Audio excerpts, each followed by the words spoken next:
अस्सलाम वालेकुम, आदाब। मेरा नाम अब्दुल रहमान है। मैं 1997 बैच का आईपीएस ऑफिसर हूँ और मेरा होम स्टेट बिहार है और महाराष्ट्र मेरा काडर है। 1997 में भर्ती होने के बाद 2 साल हम लोगों ने बेसिक और फाउंडेशन ट्रेनिंग पूरा किया। ट्रेनिंग पूरा करने के बाद मैं महाराष्ट्र में आया 1999 में। यहाँ आने के बाद नांदेड़ में मेरी डिस्ट्रिक्ट ट्रेनिंग हुई। डिस्ट्रिक्ट ट्रेनिंग पूरा करने के बाद as an ASP and SDPO मेरी पोस्टिंग लातूर में हुई। मैंने वहाँ पे 2001 तक मैंने काम किया, यानी 1999 से लेकर के 2001 तक लगभग 2 साल मैंने वहाँ पे काम किया। उसके बाद एडिशनल एसपी के तौर पर लगभग 1 साल मैंने यवतमाल में काम किया। उसके बाद धुले, चंद्रपुर और यवतमाल, इन 3 ज़िलों में एज एन एसपी मैंने काम किया लगभग 6 साल तक। उसके बाद मैं एसआरपीएफ ग्रुप 4 नागपुर में कमांडेंट के तौर पे मैंने काम किया था।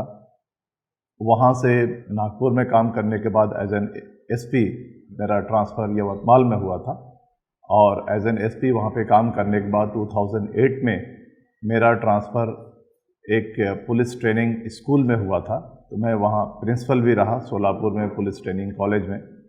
वहाँ 2 साल का टेन्योर पूरा करने के बाद मेरा ट्रांसफ़र पुणे में हुआ और पुणे में as an SP GRP Pune मैंने 2 साल काम किया। 2012 में मेरा प्रमोशन हुआ as DIG, additional SCP administration के तौर पर मैंने पुणे सिटी में 3 साल काम किया। वहाँ काम करने के बाद DIG EOW CID crime Pune में मैंने काम किया। वहाँ काम करने के बाद डीआईजी वायरलेस मैंने काम किया। उसके बाद जब मेरा प्रमोशन आईजी के तौर पे हुआ तब मैं IG state human rights commission Mumbai में मेरी पोस्टिंग थी।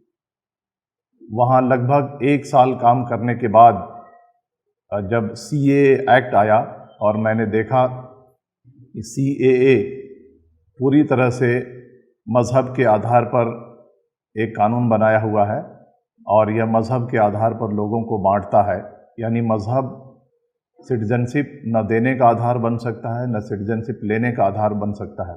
यानी पूरी तरह से खुल्लम खुल्ला कॉन्स्टिट्यूशन को तोड़ा जा रहा था। It was basically against the basic feature of the constitution.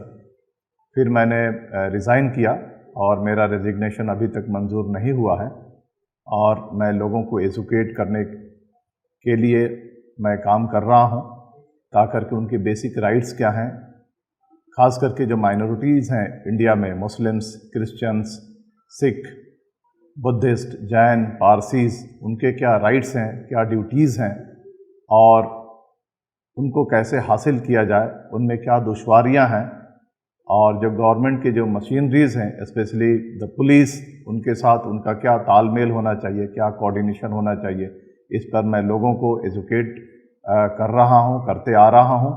At the same time जहाँ जहाँ से मुझे कॉल आता है वेबिनार पर, तो लोगों को एजुकेट करने के लिए, जैसे वो सिविल सर्विसेज की कोचिंग की बात हो, मैंने जो किताब डिनायल एंड डेप्रीवेशन लिखी है उसके बारे में लोगों को बताना हो, मीडिया के क्या राइट्स हैं, क्या ड्यूटीज़ हैं, इन सब पर मैंने लोगों को एजुकेट करने का लगभग 1 साल से मैंने काम किया है। आज का जो टॉपिक है, ये टॉपिक काफ़ी पुराना है, आज भी ये उतना ही रेलेवेंट टॉपिक है कि पुलिस फोर्स में कितना तासुब है, यानी कितना कम्युनलिज्म है, इस पे हम चर्चा करेंगे। तो जहाँ तक पुलिस फोर्स की बात है, सबसे पहले हम समझ लें कि भारत में जो पुलिस फोर्स है उसमें मुसलमानों की हिस्सेदारी कितनी है। भारत में जहाँ तक पुलिस फोर्स में मुसलमानों की हिस्सेदारी की बात करें तो 2006 में सच्चर कमेटी की रिपोर्ट आई थी। सच्चर कमेटी की रिपोर्ट ने ये कहा था कि मुसलमानों की भागीदारी पुलिस में बहुत कम है और इस वजह से मुसलमान कहीं ना कहीं अपने आप को अलग थलग महसूस करते हैं और ख़ास करके जो टेस्टिंग टाइम्स हैं, जैसे कम्युनल राइट्स हैं या और किसी तरह के सिविल डिस्टर्बेंसेस होते हैं, उस वक्त मुसलमानों को लगता है कि पुलिस जो है उनके साथ तासुब के साथ उनके साथ पेश आती है, यानी उनको डिस्क्रिमिनेट किया जाता है और उनको महसूस होता है कि पुलिस फोर्स जो है कहीं ना कहीं कम्युनलाइज्ड है। तो एक रैपो बढ़ाने के लिए, यानी पुलिस और मुसलमानों के बीच एक अच्छा संबंध हो, रिलेशन हो, और मुसलमानों की पुलिस फोर्स पे ज़्यादा कॉन्फिडेंस हो, इस चीज़ को बनाए रखने के लिए सच्चर कमेटी ने एक रिकमेंडेशन दिया था कि जो मुस्लिम डोमिनेटेड जो एरियाज़ हैं वहाँ पे जो SHOs हैं, ख़ास करके मुसलमान पोस्ट होना चाहिए। और इस रिकमेंडेशन को UPA 1 और UPA 2 ने इम्प्लीमेंट भी किया था। स्टेट्स को एडवाइजरीज भी जारी हुए थे कि भाई जहाँ जहाँ पे मुसलमानों के जो कसीर तादाद वाले इलाके हैं वहाँ पे कुछ ऐसे जो मुस्लिम पोस्ट किए जाएं। ऐसा नहीं कि कुछ फेवर करने के लिए, बस एक रैपो बढ़ाने के लिए, एक कॉन्फिडेंस बिल्डिंग मेजर्स के तौर पर। लेकिन बहुत दुख की बात है कि इस रिकमेंडेशन को अच्छे तरीके से नहीं लिया गया था, या ये जो रिकमेंडेशन है पूरी तरह से कागज़ पे इम्प्लीमेंट हुआ था। इसके बाद हम देखेंगे रिसेंट टाइम में भारत के पुलिस में मुसलमानों की क्या हिस्सेदारी है। मैं आपको बता दूं कि 2013 के नेशनल क्राइम रिकॉर्ड्स ब्यूरो यानी NCRB के डेटा के अनुसार मुसलमानों की भागीदारी जो पुलिस में है, NCRB 2013 का जो डेटा है वो 2014 में रिलीज़ हुआ था और 2015 में मैंने अपने किताब में इसको शामिल किया था। तो 2013 के NCRB के डेटा के मुताबिक उस वक्त जो 29 जो स्टेट्स थे, उन स्टेट्स में मुसलमानों की भागीदारी लगभग 6.50% थी।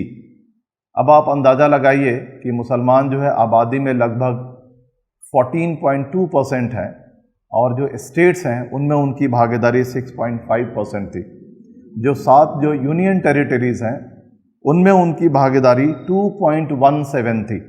यानी आप जो यूनियन टेरिटरीज है, चाहे वो अंडमान निकोबार हो, लक्षद्वीप हो, दमन एंड दीव हो, दादर एंड नागरा हवेली हो, चंडीगढ़ है, लक्षद्वीप है, इनमें मुसलमानों का जो भागीदारी है पुलिस फोर्स में वो 2.17% थी। अगर इन दोनों को अगर हम मिलाएं, यानी स्टेट्स और यूनियन टेरिटरीज़ को, तो मुसलमानों की भागीदारी 2013 में नेशनल लेवल पे 6.27% थी। अब आप अंदाज़ा लगाइए कि 14.2% आबादी में हिस्सेदारी और पुलिस में जो हिस्सेदारी है वो लगभग 6.27% है। तो अब आप अंदाज़ा लगा सकते हैं कि आबादी और भागीदारी में कितना डिफरेंस है।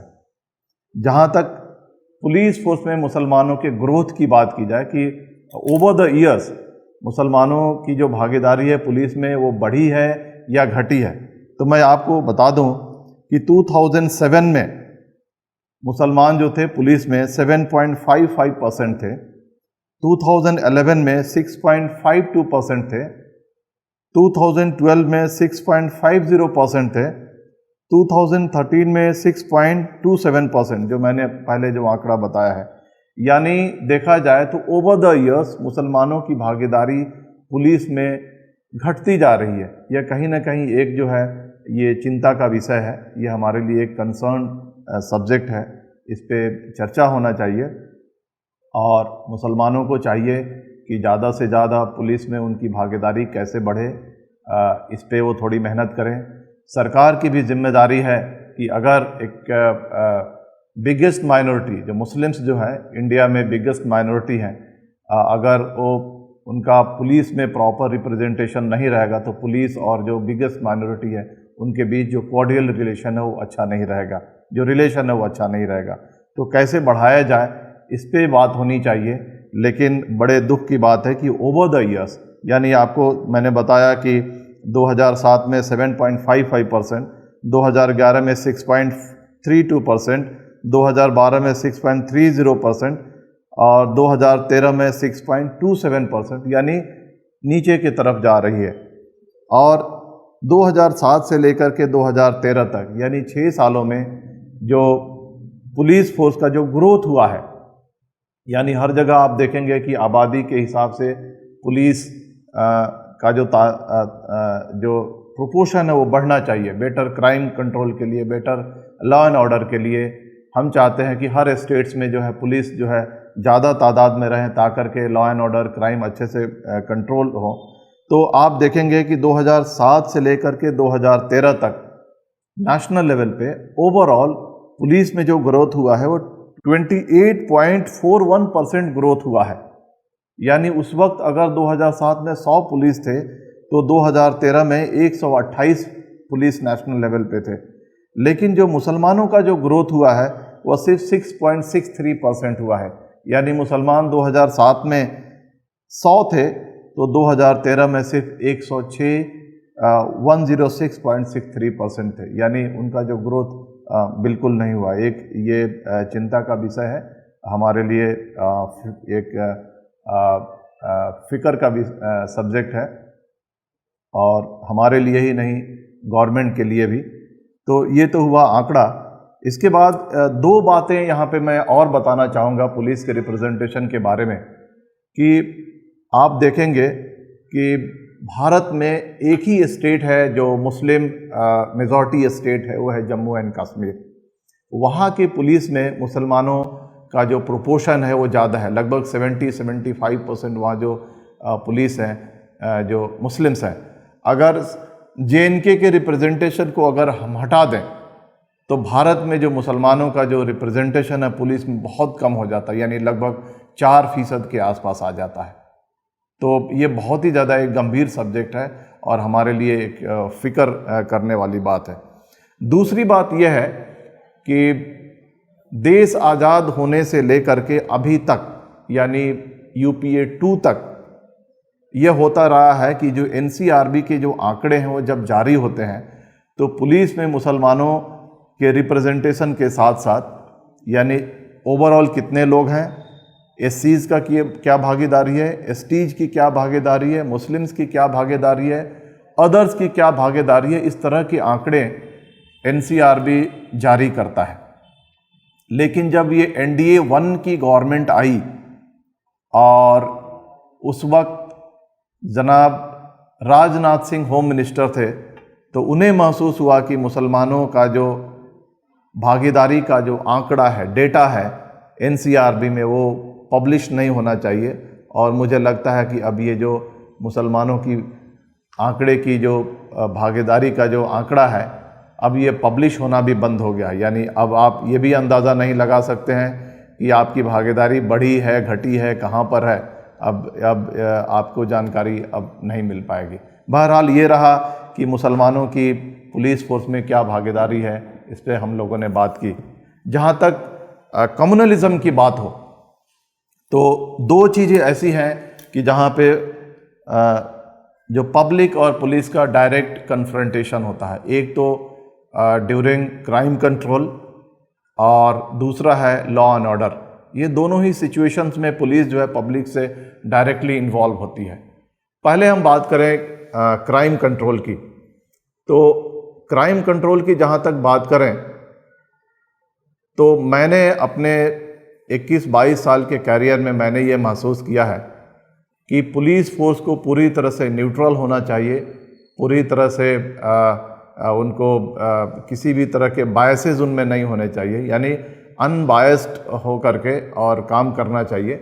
लेकिन हमने देखा है कि अगर ख़ास करके जो डिप्राइव्ड कम्युनिटीज़ हैं, अगर मुस्लिम्स हैं, दलित हैं या ट्राइबल्स हैं, उनके अगर आरोपी हैं तो उनके साथ ज़्यादा सख्ती से पुलिस पेश आती है।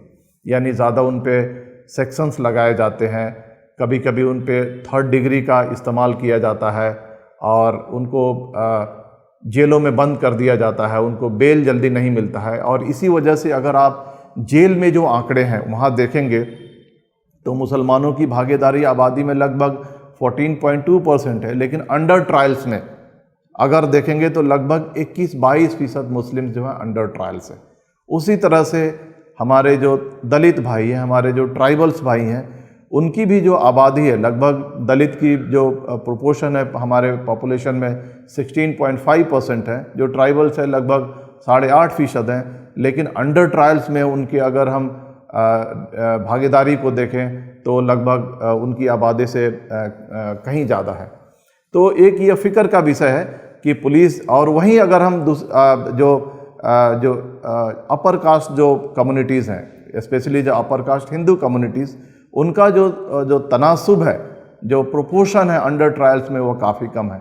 तो यह दिखाता है कि पुलिस जो है ड्यूरिंग क्राइम कंट्रोल कहीं ना कहीं बायस्ड हो करके और कहीं ना कहीं एक प्रिजुडिस के तहत, जो खास करके जो डिप्राइव्ड कम्युनिटीज़ हैं, specially the Muslims, Dalits and tribals and poor also, poor from all the communities, इनके खिलाफ थोड़ा ज़्यादा सख्त होती है और सख्ती से पेश आती है। दूसरी तरफ हम देखते हैं कि वो ज़्यादा सख्ती से पेश नहीं आती है और इसीलिए उनका जो अंडर ट्रायल्स में उनका जो प्रोपोर्शन है वो कम होता है। एक बात ये हो गई। दूसरी बात ये है कि अगर लॉ एंड ऑर्डर सिचुएशन, ये दूसरा जो हमने कहा था कि लॉ एंड ऑर्डर सिचुएशन ऐसा है कि जहाँ पे पुलिस जो है लोगों से डायरेक्ट कन्फ्रंट करती है, डायरेक्ट इंटरेक्ट करती है। तो हमने देखा है लॉ एंड ऑर्डर सिचुएशन में, लॉ एंड ऑर्डर सिचुएशन, एक तो हम दो तरह के लॉ एंड ऑर्डर सिचुएशन है। एक है नॉर्मल सिचुएशन, जब कोई किसी तरह की हम प्रोटेस्ट करते हैं, डेमोक्रेटिक प्रोटेस्ट करते हैं, वो वायलेंट हो जाता है। और एक लॉ एंड ऑर्डर सिचुएशन है जैसे कम्युनल राइट्स की। तो पहले हम जो है जो प्रोटेस्ट है उनकी बात कर लें। हम देखें नेशनल लेवल पे, आप जानते हैं और देखे हैं और हमने भी देखा है, हमने फील्ड में ऐसा महसूस किया है कि जब police law and order maintain करने के लिए जब फील्ड में जाती है और वहाँ पे प्रोटेस्ट होता है, अगर डोमिनेंट कम्युनिटीज़ हैं, लाइक आपने देखा होगा कि गुजर का प्रोटेस्ट हो रहा है, कहीं कहीं पे जाटों का प्रोटेस्ट हो रहा है रिजर्वेशन डिमांड के लिए, किसी स्टेट्स में किसानों का प्रोटेस्ट हो रहा है, तो वहाँ पे पुलिस जो है वो उतनी फोर्स अप्लाई नहीं करती है।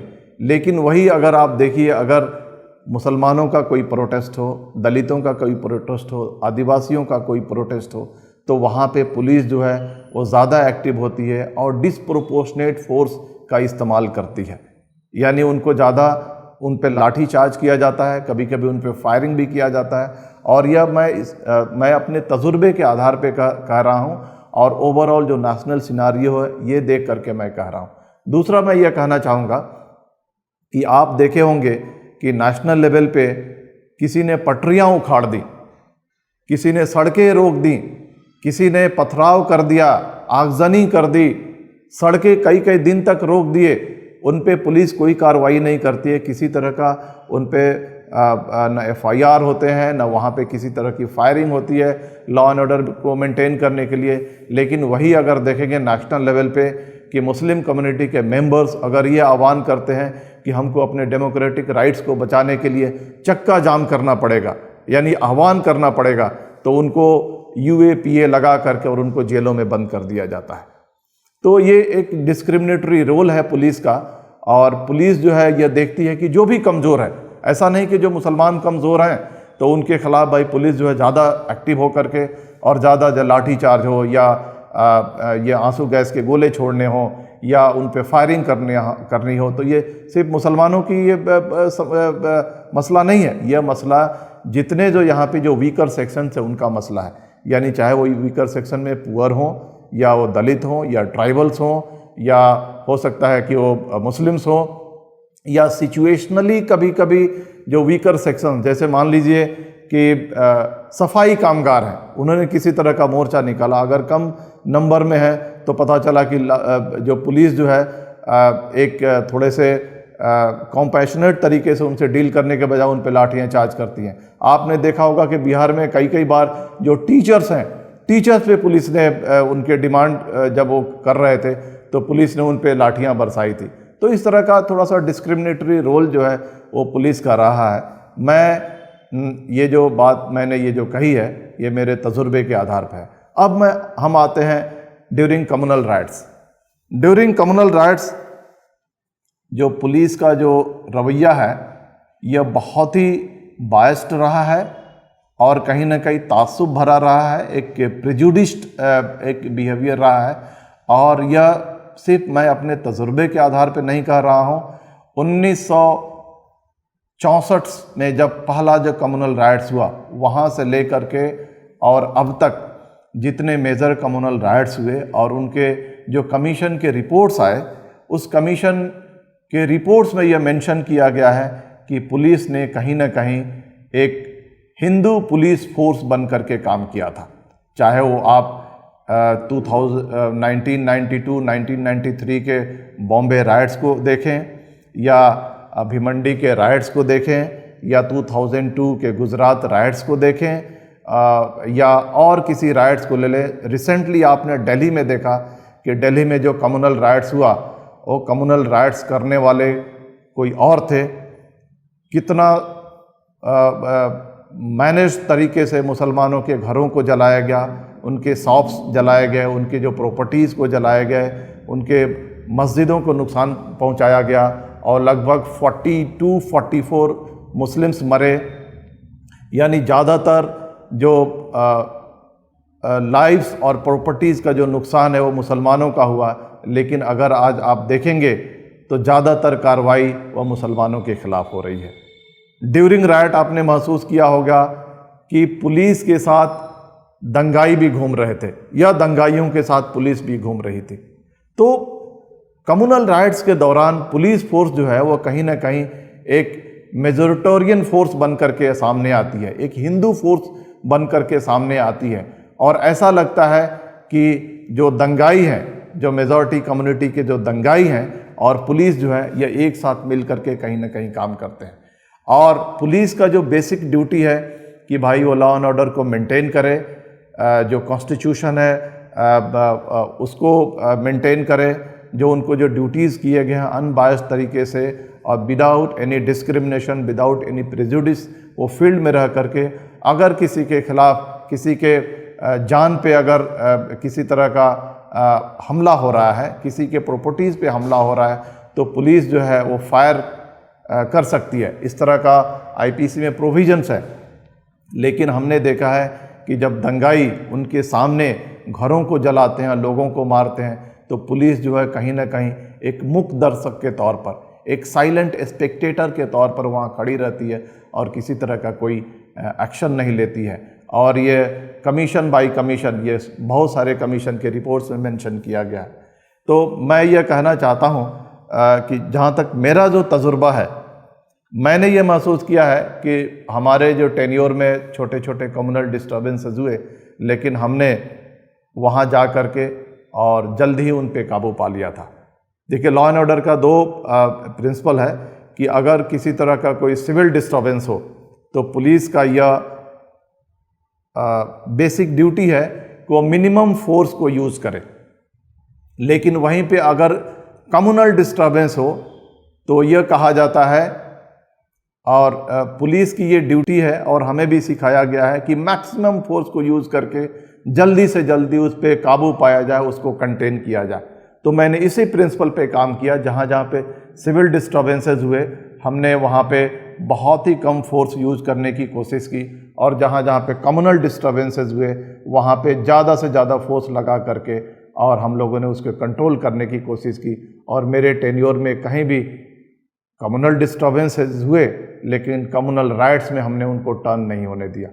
तो मैंने ये देखा है, और मैंने ये भी महसूस किया है कि as a Muslim police officer, अगर आप अनबायस्ड तरीके से लॉ को इम्प्लीमेंट करने की कोशिश करते हैं और इक्वल कार्रवाई करते हैं, और जो लोग बुरी हालत में फंसे हुए हैं उनको प्रोटेक्ट करने की कोशिश करते हैं, और पोस्ट राइट गुना दाखिल करने की कोशिश करते हैं इक्वली, यानी ऐसा डिस्प्रोपोर्शनेट नहीं होता है, तो मैंने ये महसूस किया है कि आपको कहीं ना कहीं इंक्वायरी फेस करनी पड़ती है।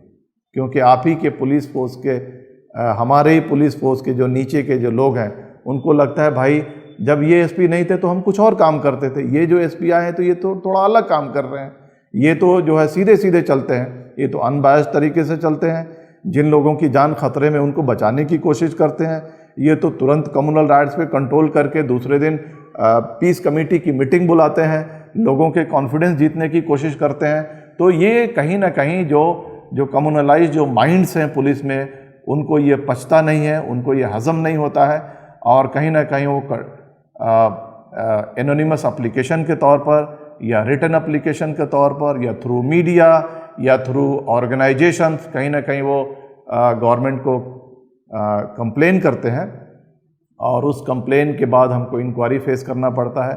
बहरहाल हम उसमें अपना स्टेटमेंट देते हैं, अपनी बाजू रखते हैं, अपना साइड रखते हैं, विथ फैक्ट्स एंड फिगर्स हम अपनी चीज़ को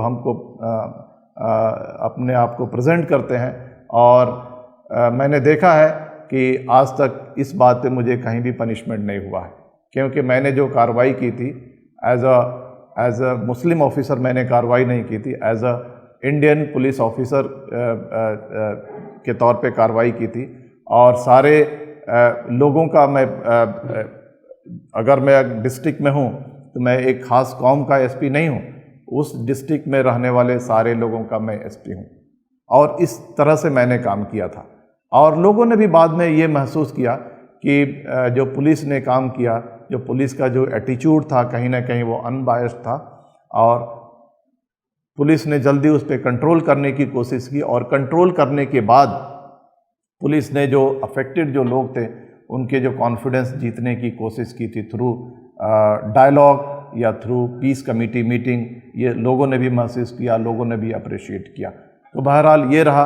जहाँ तक मैंने कहा, चाहे वो क्राइम कंट्रोल हो, चाहे वो सिविल डिस्टर्बेंसेज हो, कम्युनल राइट्स हो, इन तीनों जगहों पे मैंने ये महसूस किया है कि कम्युनलिज्म है पुलिस में, लेकिन इसको कैसे चेंज किया जाए। मैं आपसे कहना चाहूँगा कि पुलिस में जो है कम्युनलिज्म को दूर करने का सबसे पहला और जो सबसे जो कारगर तरीका है वह यह है कि सरकार सबसे पहले अपना एटीट्यूड बदले। अगर सरकार पहले अपना अगर एटीट्यूड बदल ले कि भाई हम सीधा चलेंगे, हम कानून को जो है अनबायस्ड तरीके से नाफिज करेंगे, हम किसी खास कौम या कम्युनिटीज़ को फेवर नहीं करेंगे, हम किसी खास कौम या कम्युनिटीज़ के ख़िलाफ़ काम नहीं करेंगे, तो पुलिस फोर्स भी उसी तरह की बन जाती है। आपने देखा होगा कि कई जगहों पे जब police force is basically the state subject, law and order जो है स्टेट सब्जेक्ट है और इसलिए पुलिस जो है स्टेट डिपार्टमेंट है। तो आपने देखा होगा कि कई स्टेट्स में सरकारें बदली, पहले नॉन बीजेपी की सरकारें थी, बाद में बीजेपी की सरकार आई, या पहले बीजेपी की सरकारें थी, बाद में नॉन बीजेपी जो पार्टीज़ हैं उनकी सरकार आई। आपने महसूस किया होगा कि पुलिस का रवैया रातों रात बदल जाता है। पुलिस जो है वो सरकार के नज़रिए को भांपती है, सरकार के नज़रिए को पढ़ती है कि सरकार किस तरह से चलना चाहती है। सरकार सीधे चलना चाहती है या सरकार किसी खास ग्रुप या किसी खास कम्युनिटीज़ को फेवर करना चाहती है, या सरकार किसी खास कौम या सरकार किसी खास ग्रुप को टारगेट करना चाहती है। ये पुलिस जो है एक रात में भांप जाती है और उनका तरीका रातों रात बदल जाता है। तो मैं यह कहना चाहूँगा कि जो हम ब्लेम करते हैं कि पुलिस में जो कम्युनलिज्म है वो 70-80% वो पार्टीज़ के रवैये से जुड़ा हुआ है। तो मैं यह कहना चाहूँगा कि अगर इस देश के जो पॉलिटिकल पार्टीज़ हैं, जब वो सरकारें बनाती हैं, चाहे वो सेंटर में सरकार बनाएं या स्टेट्स में सरकार बनाएं, अगर उनका एटीट्यूड सेकुलर हो, अगर उनका एटीट्यूड अनबायस्ड हो, उनका एटीट्यूड किसी कौम को फेवर करने का नहीं हो, अगर उनका एटीट्यूड किसी खास कौम को टारगेट करने का नहीं हो, तो वही पुलिस फोर्स जो है एक प्रॉपर, एक बेस्ट पुलिस फोर्स के तौर पर काम करेगी। लेकिन अगर सरकार का ही रवैया अगर डिस्क्रिमिनेटरी हो जाए, सरकार का ही रवैया एक ख़ास कौम को टारगेट करने का हो जाए, सरकार का रवैया एक ख़ास पुलिस फोर्स एक कौम को फेवर करने का हो जाए, तो फिर पुलिस जो है अनबायस्ड नहीं रहती है, वो डिस्क्रिमिनेटरी हो जाती है और बायस्ड तरीके से काम करती है। तो मेरा यह मानना है कि सबसे पहले जो सरकारें हैं उनके एटीट्यूड को बदलने की ज़रूरत है, उनको सेकुलर और उनको नॉन डिस्क्रिमिनेटरी होने की ज़रूरत है। दूसरा मैं कहना चाहता हूँ कि जो हमारी जो पुलिस फोर्स है वो कहीं और से नहीं आती है, हमारे सोसाइटी से ही आती है। और आपने देखा होगा कि आज़ादी के बाद से लेकर के आज तक सोसाइटी में कहीं ना कहीं जहर घोला गया है, एक दूसरे के खिलाफ नफ़रतें फैलाई गई हैं और उसी सोसाइटी से हमारे यहाँ पे लोग आते हैं। तो मेरा यह कहना है कि पुलिस को ब्लेम करने के बजाय हमने सोसाइटी में जो जहर घोला है, हमने सोसाइटी में जो कम्युनलिज्म फैलाया है, एक दूसरे के खिलाफ जो नफरत फैलाया है, उसको दूर करने की ज़रूरत है। यानी society as a large, not only the Muslim, not only the police force, जो सोसाइटी है। आप देखे होंगे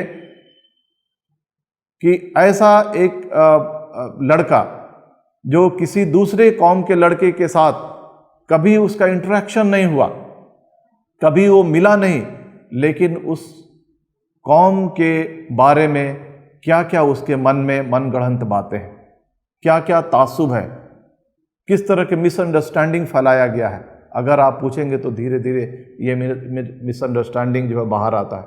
तो मैं यह कहना चाहता हूँ कि जो हमारे समाज में जो नफ़रत फैलाई गई है, सबसे पहले इसको दूर करने की ज़रूरत है। तीसरे नंबर पे हमारी पुलिस फोर्स आती है। बेशक पुलिस को जो है नॉन डिस्क्रिमिनेटरी होना चाहिए, अनबायस तरीके से काम करना चाहिए। Constitution, CrPC, IPC, evidence act और हर स्टेट के पुलिस मैनुअल के हिसाब से उनको काम करना चाहिए। लेकिन उनके अंदर जो डिस्क्रिमिनेशन है, या ख़ास करके हम कहें कि उनके अंदर जो कम्युनलिज्म है, उनको दूर करने का एक और तरीका है कि भारत की जो डाइवर्सिटी है, इससे पुलिस फोर्स को अवगत कराया जाए कि ये देश जो है किसी एक कौम का नहीं है। यहाँ पे कई कौमें बसती हैं, यहाँ पे हिंदूज बसते हैं, यहाँ पे मुसलमान हैं, यहाँ पे सिख हैं, ईसाई हैं, पारसी हैं, जैन हैं। यहाँ पे ऐसे भी लोग हैं किसी मज़हब को नहीं मानते। यहाँ पे ऐसे भी लोग हैं कि जो जंगलों में रहते हैं, जो किसी मज़हब को नहीं मानते। यहाँ पे ऐसे भी लोग हैं कि जो बहुत ज़्यादा अमीर हैं, इंटेलेक्चुअली बहुत ज़्यादा रिच हैं, लेकिन किसी मज़हब को नहीं मानते हैं। तो यह देश जो है विविधताओं से भरा हुआ देश है। इस डाइवर्सिटी से पुलिस को अवगत कराने की ज़रूरत है। दूसरी बात यह है कि यह भी अवगत कराने की ज़रूरत है कि भाई आपका रोल जो है किसी कौम के रहबर या कौम का एजेंट नहीं होना है, आपको देश के पुलिस फोर्स के तौर पे काम करना है।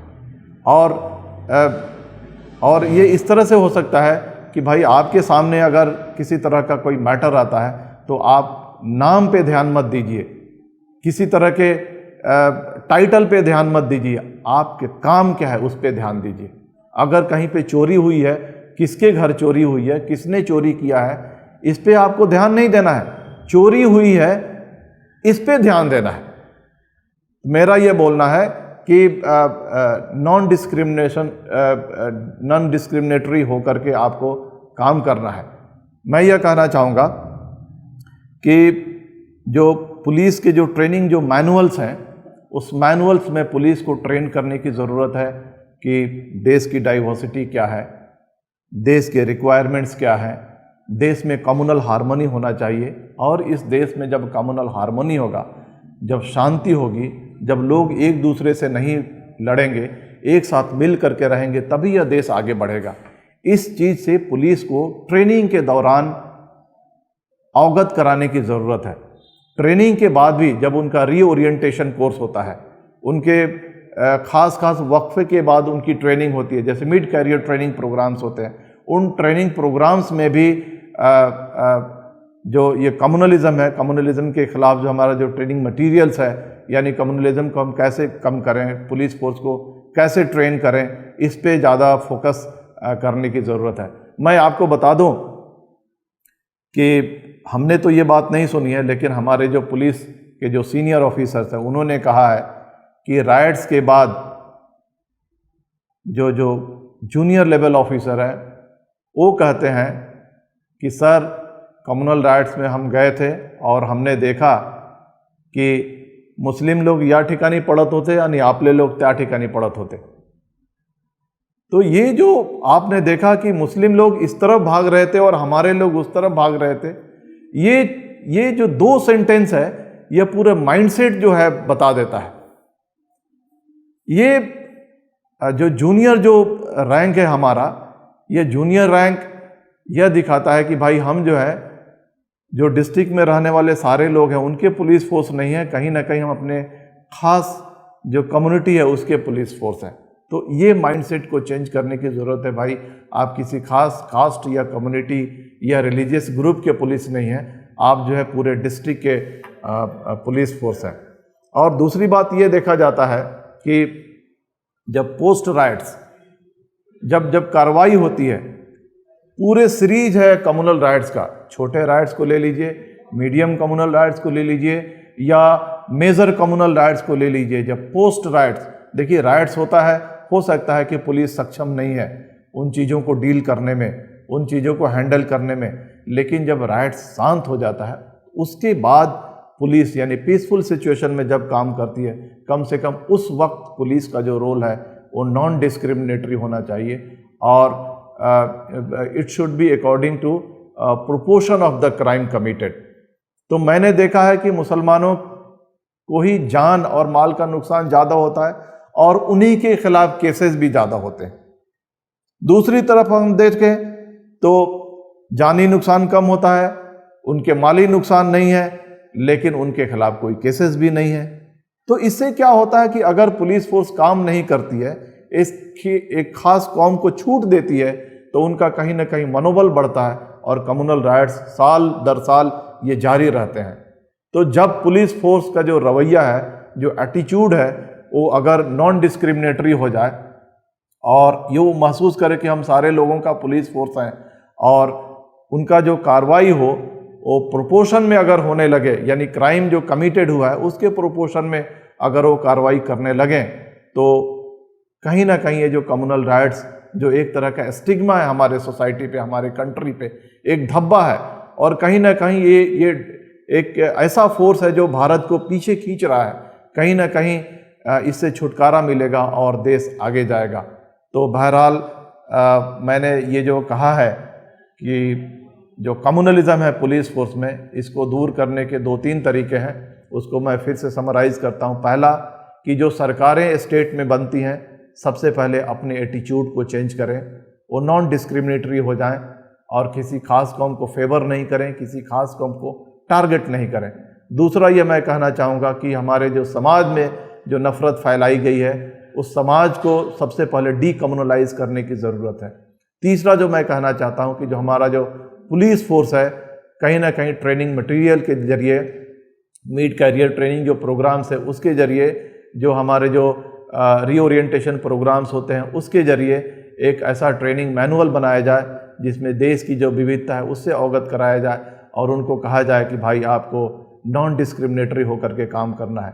और जब आप नॉन डिस्क्रिमिनेटरी होकर के काम करेंगे तो जो ये कम्युनल राइट्स हैं या एक ये जो धब्बा है जो देश पर, इस धब्बे से देश को छुटकारा मिलेगा और कहीं ना कहीं हमारा देश आगे की तरफ जाएगा। और हमारा देश, आपको पता है कि आज सुपर पावर बनने के लिए बेताब है। विश्व गुरु मैं नहीं कहना चाहूँगा, मैं सुपर पावर कहना चाहता हूँ कि हमारा देश सुपर पावर बनने के लायक है, सुपर पावर बनना चाहिए।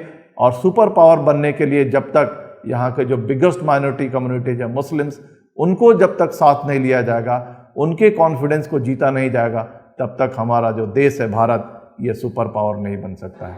बहुत बहुत शुक्रिया, धन्यवाद, जय हिंद।